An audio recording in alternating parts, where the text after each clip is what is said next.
আনহার একটা ছেলের নাম কি? হুসাইন। মুহাদ্দিসিনরা দুটো কথার তাদবিক দিয়েছেন, সমন্বয় বয়ান করেছেন যে হযরত ফাতিমার বংশ থেকে বলেছেন হুজুর সাল্লাল্লাহু আলাইহি ওয়াসাল্লাম একটা হাদিসে, অন্য হাদিসে হযরত আলী রাদিয়াল্লাহু আনহু বলেছেন হাসান রাদিয়াল্লাহু আনহুর বংশ থেকে হযরত মাহদী আসবেন।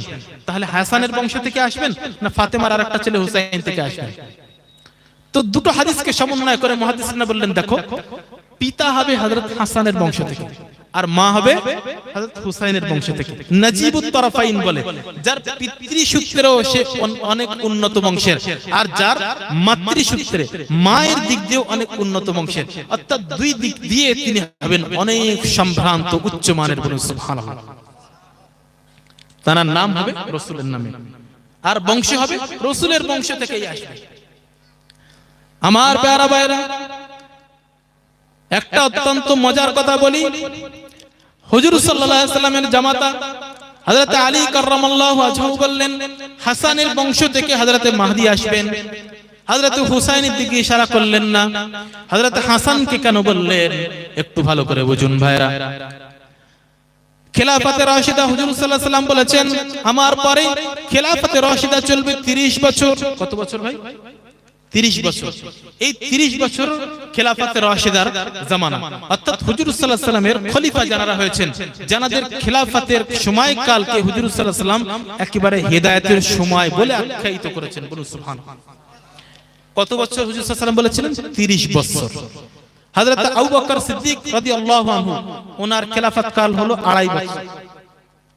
হযরত উমর ফারুক রাদিয়াল্লাহু আনহু ওনার খেলাফত কাল হলো 10 বছর। কত বছর হলো?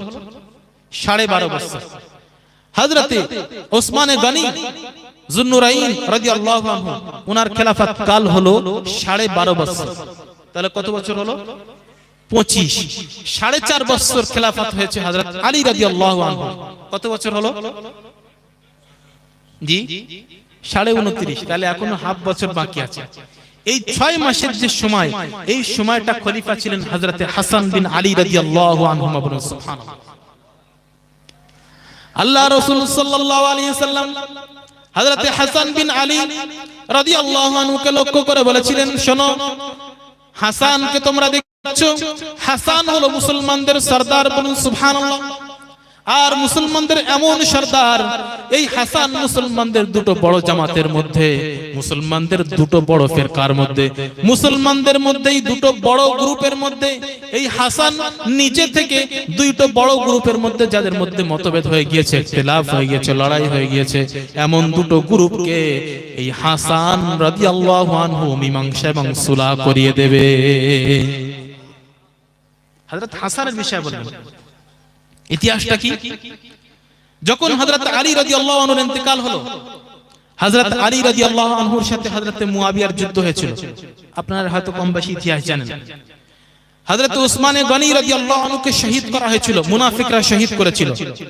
যখন শহীদ করা হয় তখন মদিনা শরীফে হযরত আলী রাদিয়াল্লাহু আনহু ছিলেন, কিন্তু মদিনার পরিস্থিতি এত খারাপ ছিল, মদিনায় এসে মুনাফিকরা এমন ভাবে কবজা করে নিয়েছিল, হযরত আলী রাদিয়াল্লাহু আনহু তাদের বিরুদ্ধে বড়সড় কোনো পদক্ষেপ নিতে পারছিলেন না। শেষমেশ এই মুনাফিকদের মধ্যে থেকেই হযরত উসমান গনি রাদিয়াল্লাহু আনহুকে কতল করে দিলেন, শহীদ করে দিলেন। হযরত উসমান গনি রাদিয়াল্লাহু আনহু তখন কোরআন পাকের তিলাওয়াত করছিলেন, তখন ওনাকে শহীদ করা হলো। ফাসায়াকফিকাহুমুল্লাহ, এই আয়াত যখন উনি পড়ছিলেন তখনই একজন মুনাফিক এসে হযরত উসমান গনি রাদিয়াল্লাহু আনহুকে শহীদ করে দিলেন। শাম দেশের গভর্নর ছিল হযরত আমিরে মুয়াবিয়া রাদিয়াল্লাহু আনহু। হযরত আমিরে মুয়াবিয়া ছিলেন উমাইয়া গোত্রের, হযরত উসমান গনিও ছিলেন উমাইয়া গোত্রের। কোন গোত্রের? উমাইয়া গোত্রের দুজনেই। হযরত আমিরে মুয়াবিয়া রাদিয়াল্লাহু আনহু কাতিবে ওহী ছিলেন, জানার দ্বারা হুজুর সাল্লাল্লাহু আলাইহি সাল্লাম কোরআন যখন নাজিল হতো হযরত মুয়াবিয়া রাদিয়াল্লাহু আনহুকে হুকুম দিতেন, মুয়াবিয়া তুমি এগুলো লিখে রাখো। আমিরে মুয়াবিয়া রাদিয়াল্লাহু আনহু হযরত উসমান গনি রাদিয়াল্লাহু আনহু শাহাদাতের পরে, শহীদ হওয়ার পরে হযরত আলী রাদিয়াল্লাহু আনহুকে বললেন আপনি হযরত উসমান গনি যারা শহীদ করেছে তাদেরকে আপনি বদলা নেন। হযরত আলী যেহেতু মদিনা ছিলেন, কিন্তু ওই সময় পরিস্থিতি এমন ছিল যারা হযরত উসমান গনিকে শহীদ করেছে তারাই আবার একত্রিত হয়ে এসে হযরত আলীকে ধরলো, আপনাকে এরপরে খলিফা হতে হবে। হযরত আলী বললেন আমি পারবো না। হযরত জুবাইর রাদিয়াল্লাহু আনহুর কাছে গেল তারা, যে বলল যে আপনাকে খলিফা হতে হবে। হযরত জুবাইর বললেন আমি পারবো না। হযরত তালহা রাদিয়াল্লাহু আনহুর কাছে গিয়ে বলল আপনাকে খলিফা হতে হবে। তার কারণ কি ছিল জানেন? যারা হযরত উসমানকে শহীদ করেছে ওরা তো এখন ওদেরকে সারা বিশ্ব থেকে, মুসলিম উম্মাহ থেকে ওদেরকে তো হত্যা করবে, শাস্তি দেবে, তাহলে ওদেরকে বাঁচতে হবে। বাঁচার জন্য ওরা চাচ্ছিল যে হযরত আলী, হযরত তালহা, হযরত জুবাইর জানাদের বিষয়ে হুজুর সাল্লাল্লাহু আলাইহি ওয়াসাল্লাম জান্নাতের সুসংবাদ দিয়েছেন, এদের মধ্যে কাউকে যদি আমরা জবরদস্তি খলিফা বানিয়ে নিতে পারি তাহলে আমাদের বিরুদ্ধে কোনো অ্যাকশন নিতে পারবে না। এই সূত্রে তারা হযরত আলীর কাছে বারবার এসে ধর্ণা দিতে লাগলো, বলল যদি খলিফা না হন 3 দিনের মধ্যে 3 জনকে শহীদ করে দেব। কত বড় কথা! হযরত আলী দেখলেন যদি এরপরে আরো যদি শহীদ হয় মুসলমানদের অবস্থা বিগড়ে যাবে। হযরত আলী খলিফা হয়ে গেলেন, রাজি হয়ে গেলেন। ওদিকে হযরত আমিরে মুয়াবিয়া দেখছেন মদিনা শরীফে বসে আছে হযরত আলী, হযরত উসমান গনি যিনি খলিফা তার কতল হয়, আর তুমি কোনো অ্যাকশন নাও না। কিন্তু পরিস্থিতি তেমন ছিল না অ্যাকশন নেওয়ার, তাদের শাস্তি দেওয়ার, যেহেতু পুরো মদিনা ওরা দখল করেছিল। এখান থেকে সমস্যাটা শুরু হয়। হযরত মুয়াবিয়া ভাবছেন যে হযরত আলী ওদের বিরুদ্ধে যথাযথ পদক্ষেপ নেন না। হযরত আলী দেখছেন এই মুহূর্তে পদক্ষেপ নেওয়া মানে আরো মুসলমানদের মধ্যে আরো বড় সড় সমস্যা। কথা বুঝতে পেরেছেন? এর ফলে দুজনের মধ্যে দ্বন্দ্ব শুরু হয়। এখান থেকে এই ইখতিলাফ বাড়তে বাড়তে শেষমেশ এসে হলো জঙ্গে সিফফিন বলে একটা বড় যুদ্ধ, যে যুদ্ধে হাজার হাজার মুসলমান শহীদ হয়ে গিয়েছে। যাই হোক, হযরত আলীর খেলাফতের স্থান ছিল হযরত আলী মদিনা থেকে উনি সৈন্য নিয়ে এসেছিলেন কুফায়। হযরত আমিরে মুয়াবিয়া ছিলেন শাম দেশে। শাম আর কুফায় দুই জায়গায় দুইটি কেন্দ্র ছিল। ওদিকে হযরত মুয়াবিয়া রাদিয়াল্লাহু আনহুর কাছে ছিল অসংখ্য সৈন্য, হযরত আলীর কাছেও ছিল সৈন্য অসংখ্য।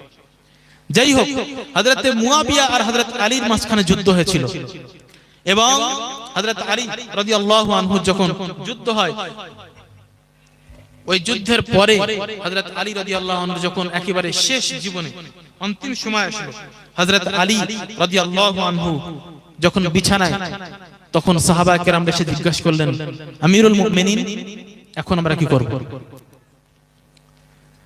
ওদিকে শাম দেশে হযরত আমিরে মুয়াবিয়া নিজেকে খলিফা বলে উনি মানুষের কাছ থেকে বায়াত নিয়ে নিয়েছেন, খলিফা বলে উনি ঘোষণা দিয়ে দিয়েছেন। এদিকে হযরত আলী তখনও খলিফা। আসলে